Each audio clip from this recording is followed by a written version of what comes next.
Is it working? Hello? Oh, okay, good. Okay. Welcome to the CBR seminar. I guess this is the first seminar of this academic year. Welcome, everyone.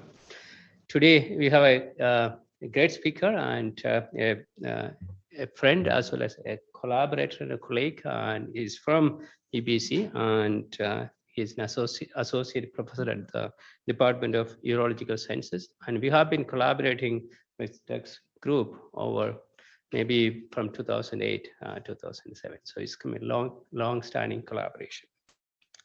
And Dr. Lange is a microbiologist by training, and he received his PhD from University of Western Ontario. And he moved to UBC in 2008 as a postdoctoral fellow, working in urological sciences. And then he transitioned to as a faculty job in 2011.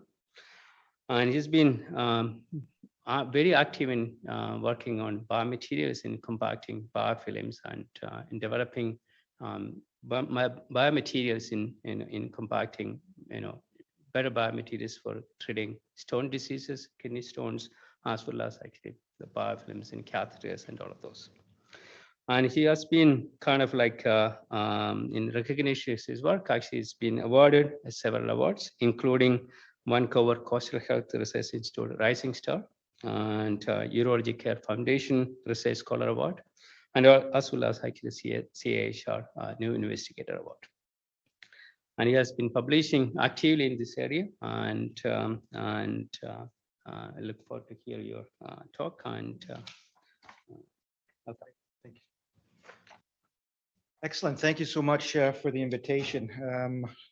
I'm the first speaker of the year, so I don't know. I'm reflecting on the saying, save the best for last. I don't know what that really means, but I'm also excited to see so many people here in person. This is one of the first talks I'm giving in person as well.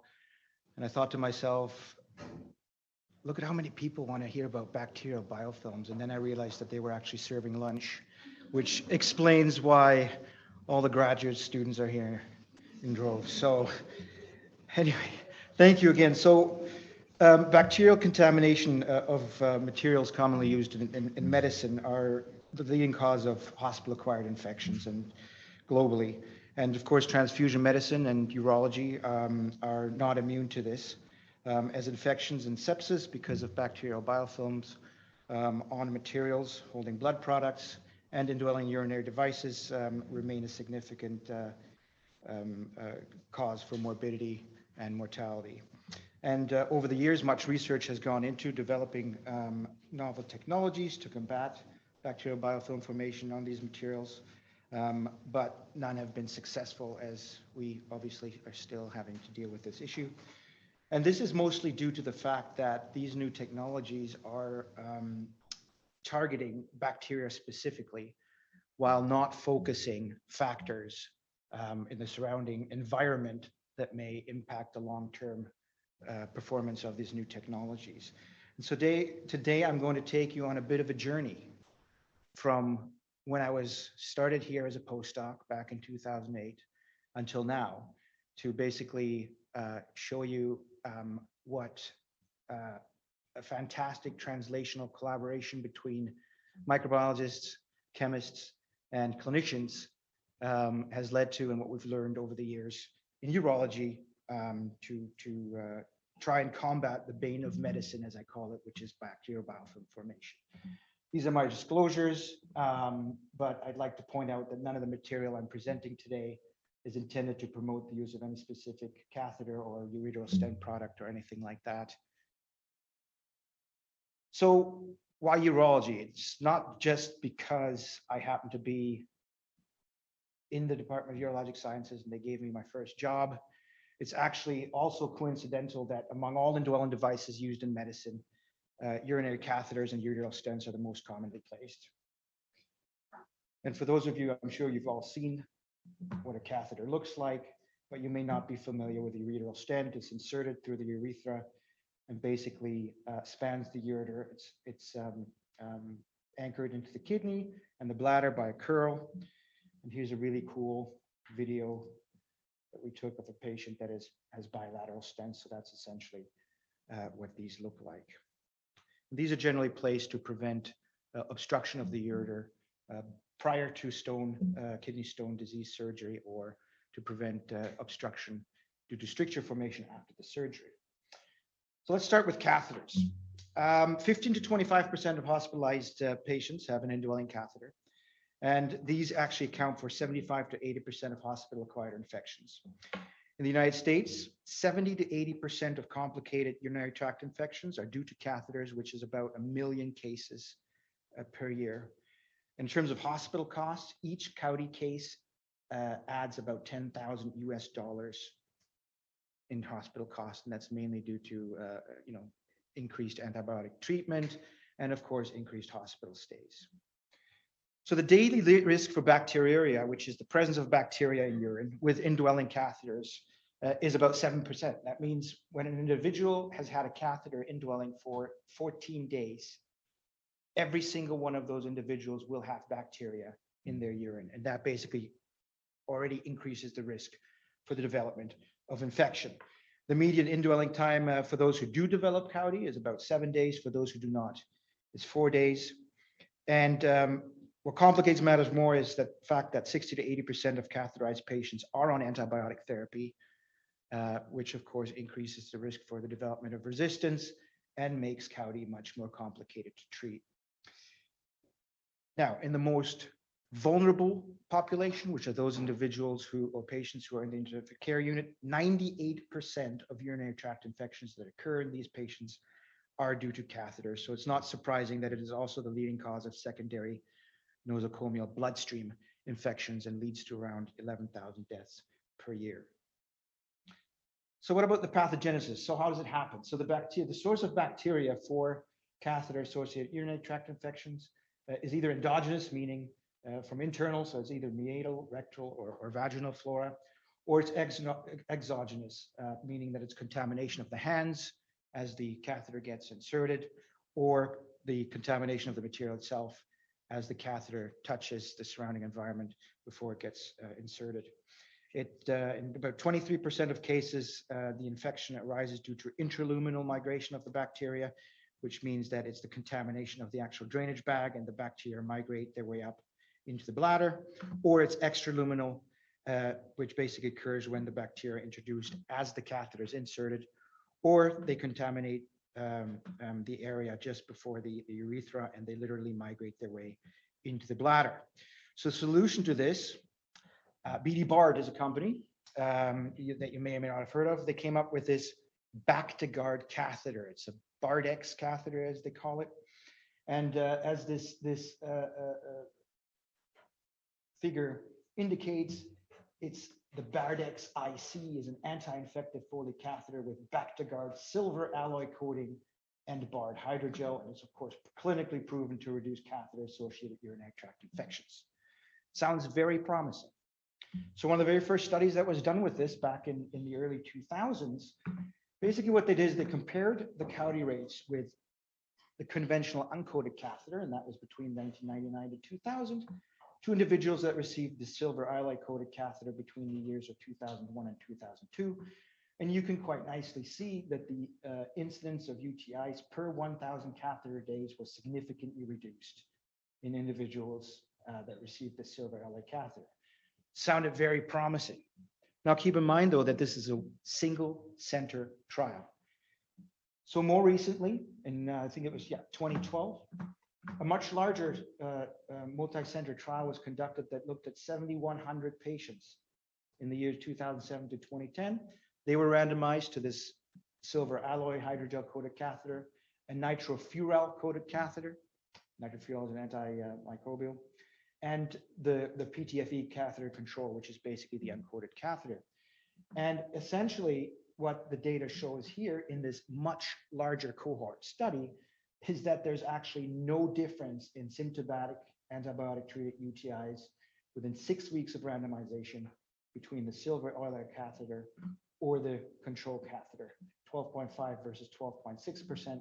The nitrofuran catheter actually did better. And the same is true for symptomatic antibiotic UTIs up to 6 weeks after randomization, where the urine culture was positive, and even those that were detected 3 days after catheter removal. Again, no significant differences. Now, you might say, well, but the nitrofuranol catheter did fantastic. Well, it's no longer available because nitrofuranol was associated with an increased risk for, I believe it was cancer. So what we're left with is still the BD Bardex catheter on the market, and it's the only one on the market. And so BD Bard is very excited about this, but clinically, it obviously doesn't work. Why do people still buy it? Because again, it's the only one that claims to be antimicrobial. And in some individuals it works, but in the majority it doesn't. And right now, individuals that are chronically catheterized, they do not have an answer to this significant issue. And so they'll try whatever is out there. And so why is it that this Bactiguard silver alloy coating doesn't work? And that's because it relies on what we call contact killing. So in order for the bacteria to die, they literally need to attach to the surface of this material to be killed. Ignore that one random bacterium that doesn't die. I was trying to find it in the zoo of bacteria you're about to see, but I couldn't figure out which one it was. So just assume it's dead. So the next one's attached, they die, and so this just continues over and over again until you have this accumulation of dead bacteria on the surface of this catheter material. And I got to tell you, dead bacteria will attach just as well as live bacteria. And so what ends up happening next is live bacteria will attach to the dead bacteria, and your coating technology has just been rendered completely ineffective. And this is why contact killing materials, why they do work, they only work over the very, very short term, and they're not suitable for long-term use. So what about stent-associated UTIs? Because I told you about catheters and stents. Well, we don't actually know. That study hasn't been performed. Few studies have looked at the presence of bacteria in urine, and there's two here that suggest the incidence of stent-induced UTIs is actually 18 to 23%. But again, this is not necessarily representative because it's a single center study, and multi-center studies need to be performed. And I'm happy to say that as the chair of the Endourological Society Stent Working Group, we are currently in the process of conducting that multi-center study, which is very exciting. So what we do know is that stent colonization has been looked at. And again, I remind you that the presence of bacteria on the surface of stents automatically increases the risk for infection. So a significant number of stents contain adherent bacteria. And what's even scary is the fact that this is even in the presence of prophylactic bacteria, antibiotics. So patients that are stented will be given, at some centers anyway, antibiotics to make sure that infection doesn't arise. But when you look at all these 1, 2, 3, 4, 5, 6, 7 studies that have been done over the years, the majority have antibiotic prophylaxis. And then you look at the number where the stents were colonized. In this particular study here, 90% of stents that were removed from these patients, despite being on trimethoprim prophylaxis, had bacterial colonization, biofilm formation on them. So the risk is quite significant. But the other issue that we're also dealing with both stents and catheters is encrustation. And so basically, what does that mean? Well, basically, urine, of course, has got a lot of stuff in it, and things like to crystallize in urine. And so crystals will attach to any biomaterial that's inserted into the urinary tract and form, over time, incrustations that can get quite large and will require surgical intervention to break them up before the stent can be removed. And so makes sense. This particular study looked at 299 stents and basically showed that as indwelling time increases, so does the likelihood for incrustation. For urinary catheters, up to 50% of patients will experience blocked catheters due to incrustation. So what are these mechanisms? So there's 3 different mechanisms. One is the interaction between the components in the urine, so the crystals with the bare material. This is usually charge and or hydrophobic or hydrophilic interactions. And this is, by the way, the extent of I will go into chemistry because, again, I'm not a chemist. The second mechanism is binding of crystals with conditioning film components. Those are actually components from the urine that attach to the surface of the medical material. And I'll get into that in a minute. And then there's bacterial associated incrustation, which of course is highly relevant to biofilm formation, which is what we're talking about. So let me talk about briefly bacterial independent incrustation. So basically, this is the direct formation of crystals on the bare surface. Not very strong because it's usually via charge or hydrophobic based interactions. And then there's also the direct interaction of crystals with these conditioning film components, which tend to be much stronger because this tends to be sort of like a lock and key analogy because a lot of these components are actually calcium binding proteins. So what happens? Well, in the world of stone disease, which again is where these stents are most commonly placed, we have a supersaturated solution. So I guess I lied. I'm getting a bit more into the chemistry here, which basically means the crystals form. So in this case, it's calcium oxalate. You initially get the nucleation in the urine. They form larger crystals. That process repeats itself on individual crystals, and you get much more growth. Well, in the case of incrustation, this essentially occurs on the material itself. In the case of where you have these conditioning film components attaching to the surface of the stent, again, they would quite readily bind these crystals and form a nidus for further incrustation until eventually the entire surface is encrusted. So what can be done, or what has been done about this as well, and I don't want to go into great detail about this, but this was a work that I was involved in working with some engineers doing some microfluidic experiments, basically looking at changing stent architecture. How does that change the accumulation of encrusting or crystal, encrusting materials on the surface of a stent? And here we basically use microfluidics to simulate an obstructed stent. We basically looked at the accumulation of components, hole 1, hole 2, and within this cavity. And as you can see, when you increase the stent wall thickness, so 0.3 millimeters to 0.7 millimeters, you get much more of an accumulation within these areas. And this is just a graphical representation of the same results. Alternatively, you can actually change the side hole configuration. So while the conventional side hole configuration is basically straight walled, what the engineers decided to do is basically kind of make it narrower in the middle by basically, I guess, taking a triangular shape out of the wall. And what you see is that as you introduce this, the mean coverage area of these holes and the cavity decrease significantly.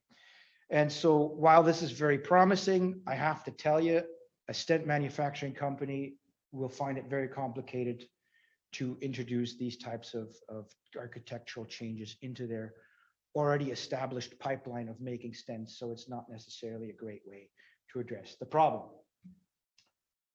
Now, what about this bacterial-induced incrustation? So this involves biofilm formation.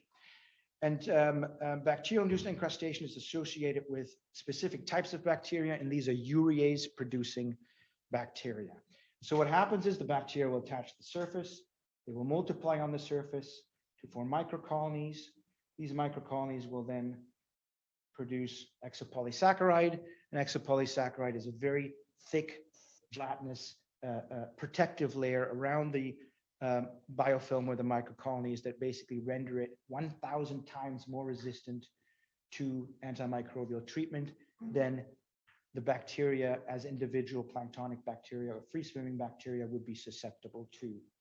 And so because these bugs produce urease, what happens is, here's a bit more chemistry, urea gets broken, which there's lots of in urine, gets broken down into ammonium. I think NH4 is ammonium, right, Jay? Okay, thank you. The chemist gave me the nod. It's either ammonium or ammonia, I don't know. Anyways, what it does is it significantly increases the pH and causes magnesium, ammonium, and phosphate to crystallize out and form what we call crystals, struvite crystals. These form within the exopolysaccharide itself, which then crystallizes out of the exopolysaccharide, forms a crystal layer, which further protects the underlying bacteria. And guess what? Live bacteria will attach to this again, form subsequent biofilm, and the process just repeats itself. So what you essentially get is these very big incrustations of struvite, which basically consist of struvite, bacterial biofilm, struvite, bacterial biofilm. And much to the amazement of everybody, the bacteria within this environment will survive. It makes it imperative that treatment of this type of infection requires not only eradication of the bacteria, but also requires the eradication of any of the crystals that remain, because the bugs will survive in the crystals. And if you leave anything behind, they will go out and the process will just repeat itself. So what's been done to prevent infection on the surface of stents? Well, this was my very first publication as a postdoctoral fellow. Very excited at the time. And basically what we did was we basically took the stents that were out there that claimed to have anti-biofilm technology and tested the bacterial colonization by E. coli, Klebsiella pneumoniae, Staph aureus, and Enterococcus faecalis. And we chose those because they're common uropathogens. And so basically, the Triumph stent was one. The Triumph stent is one that actually releases an antimicrobial called triclosan. You may be familiar with it from pretty much anything from toothpaste to children's toys. It's basically in almost anything. Then there's the radiant stent. And I realize that I'm talking to an audience that's from the Center for Blood Research. This radiant stent is actually coated with heparin. Now that to me seems like a bad idea, but what they decided to do was to choose heparin because it's highly negatively charged, and they figured that it would stop bacterial attachment and also incrustation. But as you will see from the results, there's no significant difference at all between the heparin-coated stent or its uncoated control for either of the uropathogens, but the Triumph stent behaved or performed quite well. So this was very promising. In vivo studies, where they basically took the triclosan stent curls and implanted them into the bladders of rabbits, then infected them with Proteus mirabilis, which incidentally is a urease producing bacterial species. So struvite formation will be an issue here. And they basically looked at the bacterial attachment to the surface as well as in urine over time. And you can quite nicely see that day 1, 3, and 7, the triclosan-eluting stent knocked down bacterial numbers quite nicely in both urine as well as on the stent surface, which was very, very exciting because 7 out of 13 triclosan stents, in fact, had no bacterial growth. So this is now the next step in the preclinical evaluation of something like this. So now we move on to patients. So in this particular study, they looked at short-term stented individuals, and what they've essentially found was that there were no significant differences for culture and incrustation results between patients that got the control stent or the triclosan-eluting stent. The one difference that was noticed is that there was significant reduction in lower flank and abdominal pain scores during activity and urethral pain during urination for individuals that had the Triumph stent. And the reason that's significant is because the most common complication from indwelling stents is actually patient pain and discomfort. The reason it decreased it is because triclosan actually also acts as an anti-inflammatory. So next, you actually look at long-term stented patient, which is where it would be really important to have a stent that doesn't allow bacterial attachment and biofilm formation. And unfortunately, there was no clinical benefit in terms of urine and stent cultures compared with controls. There was decreased antibiotic usage and significantly fewer symptomatic infections. So I suppose that is a bit of a plus, but it didn't decrease actual bacterial attachments or anything like that. So the risk remained the same. So the conclusion, the triclosan-eluting stent alone is not sufficient to reduce device-associated infections in this difficult patient population. So as a result, this stent, while it was available in Europe, is no longer available because the company that made it decided that it just wasn't worth it. Plus the FDA decided that it was a concern that triclosan might result in or increase antibiotic resistance, which doesn't make much sense because there's no known case of induced antibiotic resistance by triclosan in the literature. And like I said, triclosan is already being used everywhere else.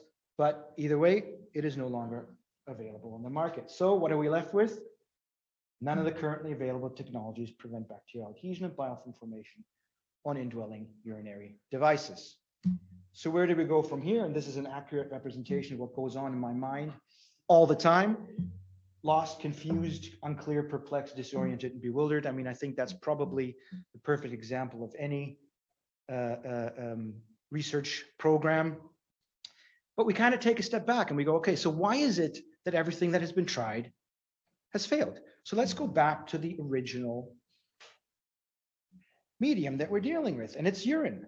And urine, much like blood, is a complex medium. It consists of water, urea, inorganic salts, or organic compounds like proteins, hormones, metabolites. And all these are components with highly variable chemical and physical characteristics, which means the mix will always have something that attaches to your material of choice. And so the issue too is that a biomaterial in the urinary tract basically provides a substrate and a larger surface area for these components to attach to. And there have been studies done on this, and it actually, within minutes of inserting a medical device into the urinary tract, you will get the deposition of these components on the surface. So the first question, well, and as you can imagine, much like the dead bacteria with the contact killing technology, you'll just get a buildup of these components over time, and it basically will render any novel technology you have within the material ineffective, and so it won't work. So the first step was to try and figure out what are these components. And here's a study that was done by a good friend and colleague, Manoj Monga, where basically they analyzed the proteins on the surface of stents. Here they used a barred stent from 27 patients, identified the proteins using LCM-SMS, and basically found 312 unique proteins with greater than 95% confidence on these stents. And this particular table lists the 40 most common identified proteins. We performed a similar study, but we took it a couple of steps further, because what we were interested in, we wanted to see whether the most common conditioning film components actually differed between different types of stents and between patients that had the same stent. And we compared the barred inlay stent to the Boston Scientific Polaris stent. And the only reason I specifically point these out is because the inlay stent claims to have a coating that prevents the attachment of conditioning film components to the surface based on maintaining a neutral pH environment. And essentially, when you compare these, there was absolutely no significant difference whatsoever in the most common conditioning film components between stent types and patients, which is good news, because the initial fear was that it was going to be different across the board, which of course makes the development of some sort of novel technology to prevent this conditioning film deposition very, very difficult. But the good news is there's no significant differences in either case. And as I mentioned previously, we did identify some calcium binding proteins that may facilitate this encrustation process I spoke about earlier. So then came the million-dollar question: is there a role for conditioning film and bacterial adhesion? And so what we did was we took Polaris control stents that weren't in patients and took Polaris stents from patients that would have been preconditioned, if you will, with conditioning film, looked at the adhesion and colonization of E. coli and Staph aureus as representative of gram-positive and gram-negative bacteria. And as you can see, there's again no significant difference. So while it did refute the hypothesis that conditioning film components increase bacterial colonization and biofilm formation, what this does mean is that the interaction of bacteria with conditioning film components is much stronger, because again, you're basically dealing with a lock and key kind of mechanism, because bacteria will express adhesins, which basically are receptors for specific conditioning film components. So what about the distribution of the conditioning film? Again, it was always believed that it basically covered the entire surface of the device. But what we showed in this particular study is that we chose fibrinogen and albumin as two of the most common conditioning film components, looked at them on the surface of stents removed from patients. And you also saw it chose uromodulin, which is the most common protein in urine, actually. So here's the GFP image of the protein. We then took Enterococcus faecalis, detected that, and then merged the two images, and you can basically see that that Enterococcus will preferentially interact with members of the conditioning film components as opposed to the bare material itself. So clearly, conditioning film does play a significant role in facilitating bacterial attachment to these stents. Similar study was performed on urinary catheters removed from patients. Oops, excuse me. Where basically they used, they basically showed that fibrinogen deposition on catheters is a key pathogenic event for Enterococcus faecalis colonization. And they basically took catheters from patients, stained them for fibrinogen, then used antibodies for E. faecalis, Staph aureus, and Candida albicans as a fungus. We merge these images, and once again, you can quite nicely see that these uropathogens will readily interact with fibrinogen. So it's relevant for both stents and catheters. So how do you address this? And this is one of the things that I started to talk to Jay about. I said, we've got this conditioning film issue, and we've got this bacterial issue. So I think what we may need to come up with is some sort of a solution where we prevent the deposition of both bacteria and the conditioning film on the surface of materials to get at this preventing the biofilm formation. And so 3 strategies that we've applied over the years. Number 1, move the active antimicrobial agent away from the direct device material surface. Prevent conditioning film components from attaching to the device material surface, and a combination of the two. And so this is where I will now get into some of the really cool and novel coating technology that Jay and my group have come up with over the years. And within this, Jay's group, of course, does the chemistry, and my group does the validation in vitro and in vivo models. So the first approach we did was using antimicrobial peptides. And for those of you who don't know, antimicrobial peptides are essentially nature's antibiotics. They're evolutionary conserved components of the innate immune system. They're, for example, in our saliva, they're in our tears, and so on and so forth. They have broad spectrum bactericidal activity, and because they're structurally diverse, there's no resistance mechanisms against them. So the way we approach this, again, I remind you, we wanted to move the active antimicrobial agent, in this case, the peptide, away from the material surface. And so we achieved this by using a polymer brush, which is basically, you can imagine you've got the substrate, you've got hairs on the surface, to which we then attached the antimicrobial peptides. And the idea is that even if conditioning film components get through and attach to the surface, it doesn't matter, because the active antimicrobial activity occurs away from the surface. And so does it work? Well, it most certainly worked quite well. Here's a mouse model of Cowdy that we developed in the lab. And you can quite clearly see here we used a lux-expressing Pseudomonas aeruginosa, which you can detect through fluorescence. On day 1, animals with the peptide linked catheters and controls all light up red, which means they have lots of bacteria in the bladders. And then on day 7, you can quite clearly see a move of the color towards more blue or purple, which means even more bacteria in the control group, and significantly lower levels in the animals with the peptide containing catheters. And because I'm an old school microbiologist, I always tell my students it's all nice and wonderful to have all these pretty pictures. What I want to know is actual CFU counts, because that tells me what's alive and what is dead.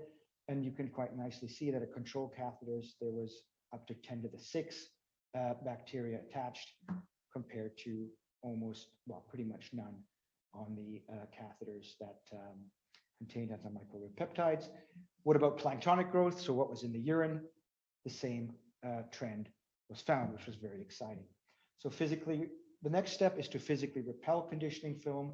The idea is to prevent the deposition of conditioning film components and bacteria by physically repelling them from the surface. And so basically you use hydrophilic with zwitterionic polymers, Both absorb water and form hydration layers that do not allow proteins to settle on the device surface. So here, we basically use a two-component coating that basically is as simple. You take component 1 and component 2, mix them together, and you can either, so it's dopamine and a hydrophilic polymer. Cross-linking occurs, and you basically get a very thin and hydrophilic anti-adhesive coating that can be dip-coated, sprayed on to any surface, or it can be flow applied to any surface. Here's scanning electron microscopy, which shows you that it's very smooth once applied, and this is only, it's very, very thin. In terms of lubricity, you can see the coefficient of friction of the bare material compared to the coated material is significantly reduced.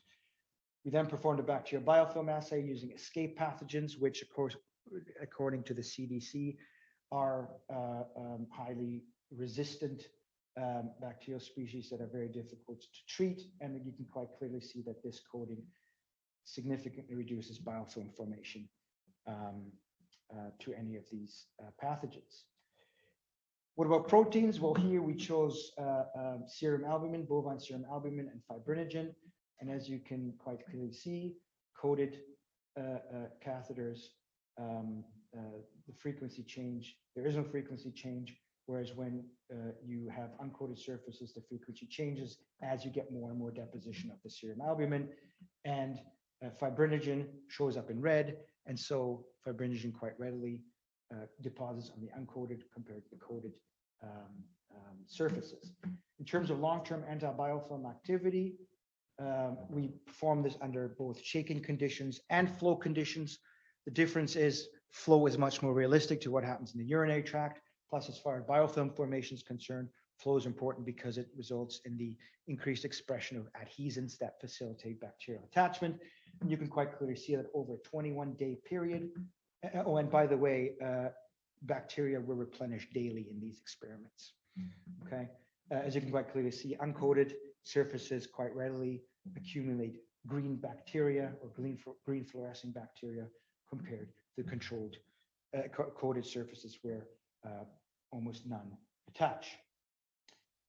In terms of bacterial migration along the catheter, which I pointed out earlier was an important mechanism, you basically take the catheter, keep part of it in the bacterial solution, and then you quantify the number of bacteria on the part that's in the solution, on the part that's at the interface, and the part that was never in the solution.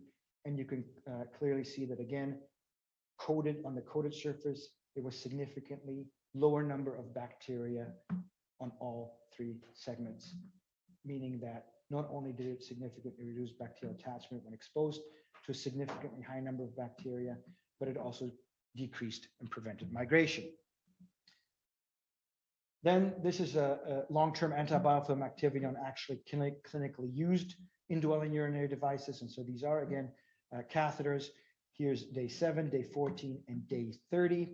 And you can quite clearly see in the pictures, the bare catheters do have a nice accumulation of bacterial biofilm, because you can see that after 30 days, you can no longer see through it, whereas the coated catheter is still quite clean. Again, here's the good old CFU counts that show significant reduction at all time points of bacterial attachment. And of course, scanning electron microscopy images that show significant biofilm formation on uncoated versus the coated materials. What about encrustation? Well, this is the calcium oxalate encrustation. So this is bacterial independent encrustation. And you can quite clearly see that after 3 weeks, the uncoated samples, and 3 weeks and 6 weeks, the uncoated samples have significant buildup of crystals on the surface, whereas the coated materials do not. I will point out that yes, there is some accumulation after 6 weeks, but I've got to tell you, 6 weeks of being exposed to a super saturated solution of calcium and oxalate, you will get a little bit of accumulation no matter what. So this is quite a significant reduction. There's the graphical representation when you actually quantify calcium concentrations. So this was very promising. The reduction in struvite incrustation, we basically looked at the attachment of Proteus mirabilis to the surface. And again, you can see on the coated surface, significant reduction in bacterial numbers, as well as in the urine, actually, which was quite interesting. When we look at actual, and this was in the mouse model, sorry, when we look at actual ultrasound images of these catheters within the bladders, you can see that the uncoated on day 1 and day 0, neither one of them has crystals, but on day 3, you have quite significant accumulation of crystals on the uncoated, and the coated is clean. And here's again the SEM image on the last day of coated versus uncoated, showing significant accumulation on the uncoated catheter pieces. We then took these catheters to a porcine model, a large animal model, exposed. We basically put the catheters in these animals on day 1, put in either a bare or coated catheter, and on day 7, removed that catheter, inserted the opposite catheter to make sure that each animal was, catheter was tested in the same animal. And basically what we showed was a 97% reduction in bacterial biofilm formation, which is quite remarkable considering the fact that these pigs were quite infected, as they had up to 10 to the 8 to 10 to the 9 bacteria, CFU per milliliter of urine. And this reduction is quite remarkable considering that all we're doing is repelling bacteria. So it worked quite well.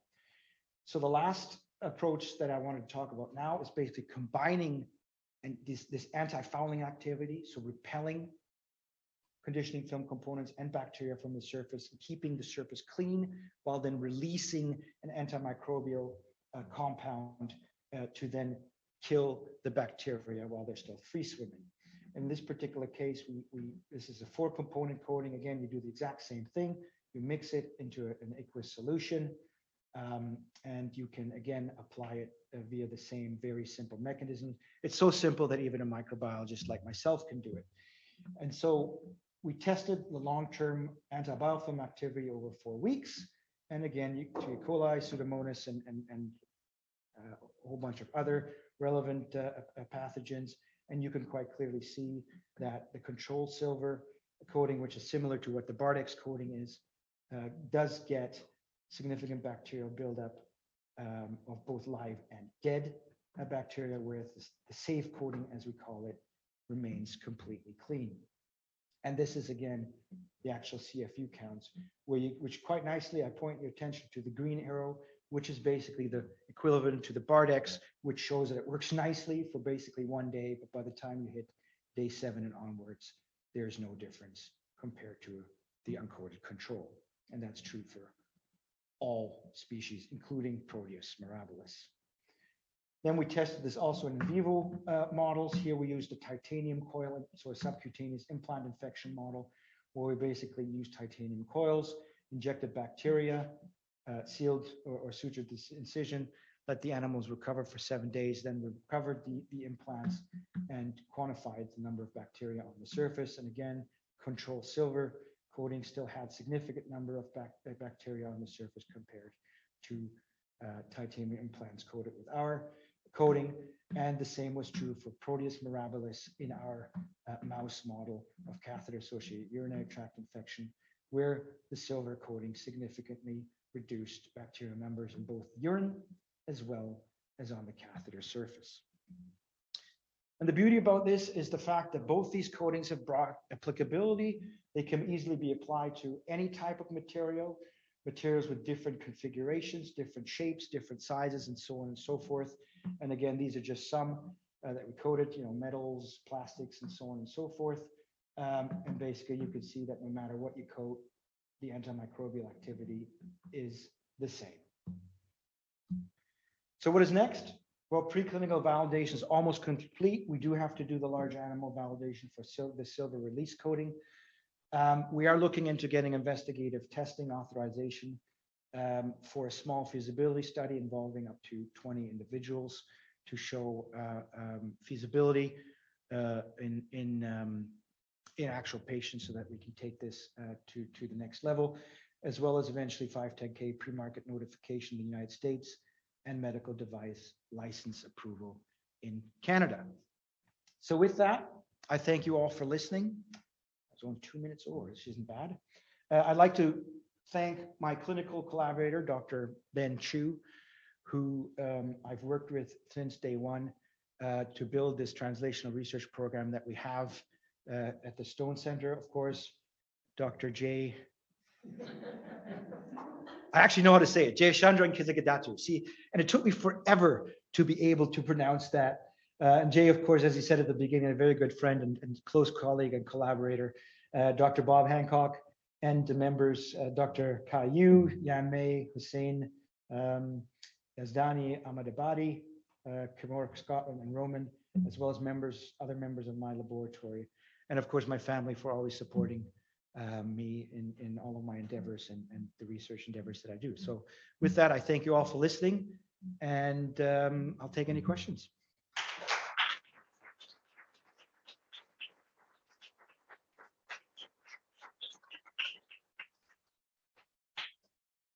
Thank you very much. Questions?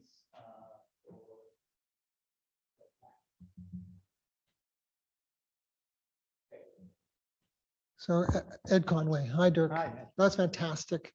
It's really nice. I've got just a couple of comments. One, it's really nice to see these peptides applied in a manner that's really practical, and not that others aren't practical, but this one is really hits home. It's great. It's exciting. It has wide applications and in urology and peritoneal dialysis, tubing, all kinds of applications, I'm sure.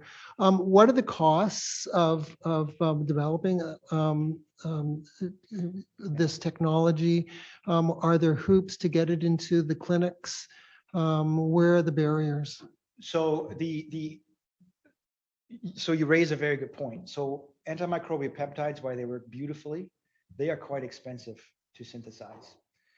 And not only that, but again, while this polymer brush approach worked quite nicely, one of the biggest hurdles to overcome to get something like this into clinical practice is to actually have companies get this into their already existing production pipelines.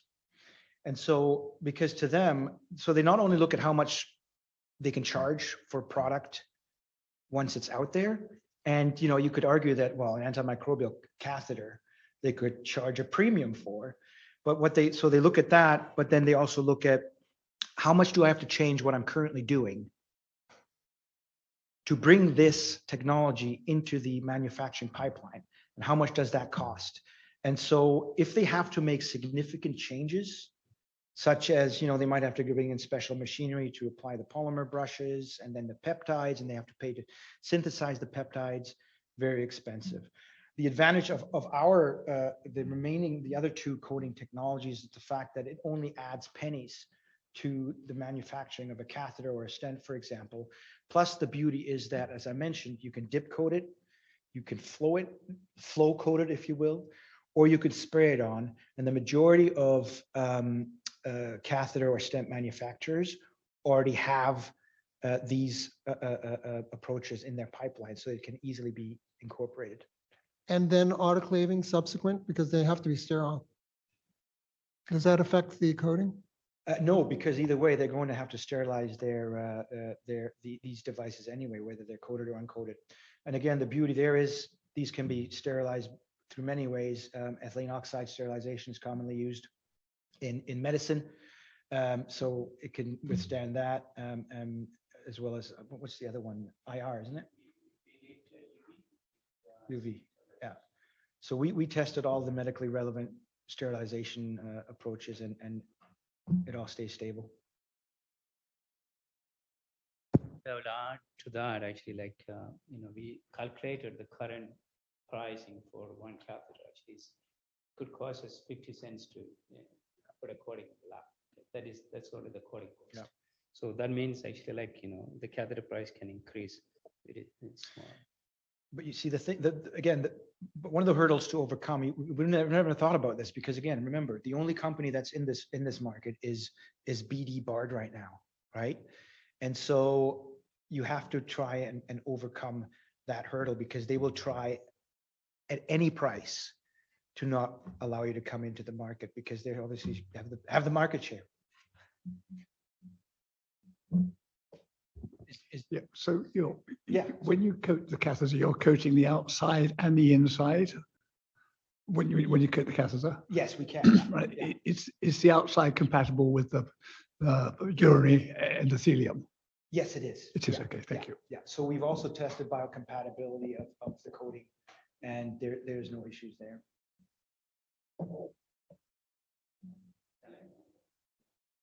In terms of, it seems to be like the use of catheter short term versus very long term, maybe two different issues. And is there more, what are the products that would be more appropriate short term versus long term? Yeah. Like even if the catheter was super expensive, if it's going to be in me for months, maybe the company's willing. So the interesting thing is, and Jay and I actually went through, we worked with Praxis, which used to be the Rick Hansen Institute over at ICORD. And for those of you who don't know, is the spinal cord injury organization. And so we actually got to talk to a lot of individuals that use catheters. And the interesting thing is that long-term catheterization is no longer a huge thing. Because even individuals that could benefit from a long-term catheter, because they develop infections, they will choose to self-catheterize if they still can. Obviously, if they're paralyzed from the neck down, they can't, but then they'll have a caregiver do that for them, because they can just use it, urinate 3-4 times a day, and not necessarily have to worry about the infective aspect of it. That said, infection does still occur, because an issue that they run into is reimbursement from the healthcare system is very bad, which means some of them will have to pay for these themselves, which means they won't buy one for every time they need one. They'll just buy, a box of 25 and use those over a month, and basically use one catheter for 2 or 3 days. So, I mean, obviously the infection risk increases significantly with that, but it has changed our way of thinking about, catheters to basically target long-term as well as intermittent catheters as well. Yeah.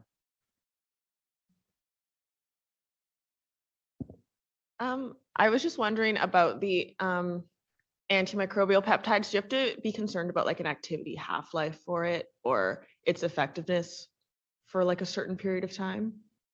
Would it like denature or anything? It's a good question.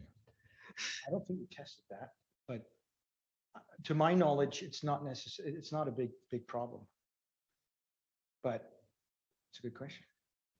You may have stopped me. Jay might know. No, I think these are small peptides. Okay, it has a secondary structure, but does not change like a protein.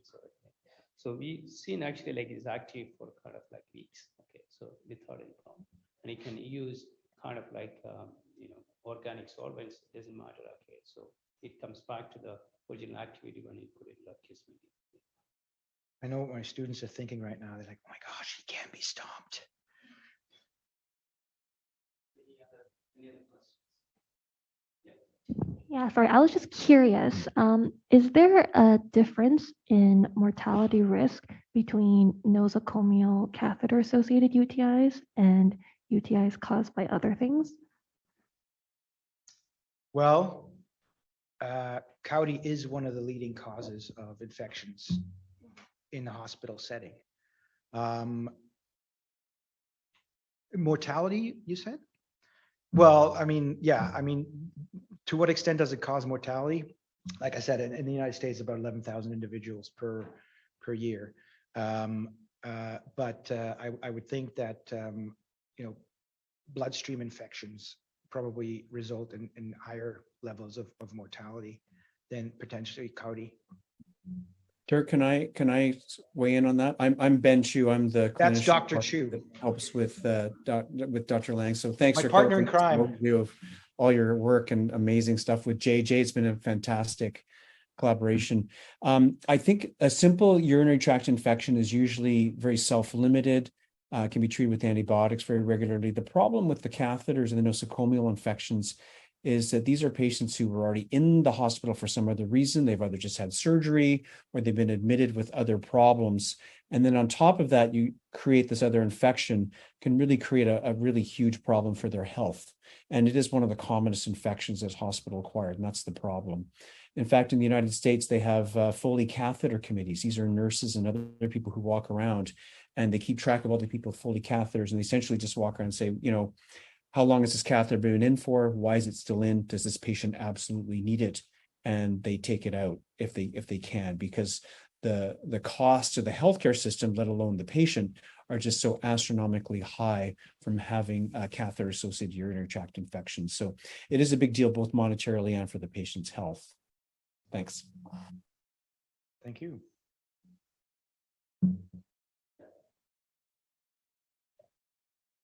I was wondering how the coating prevents encrustation, or is that like tied to preventing bacteria?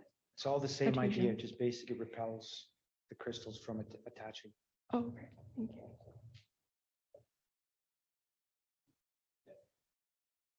Lots of questions. That's good. That means you didn't fall asleep. I like it.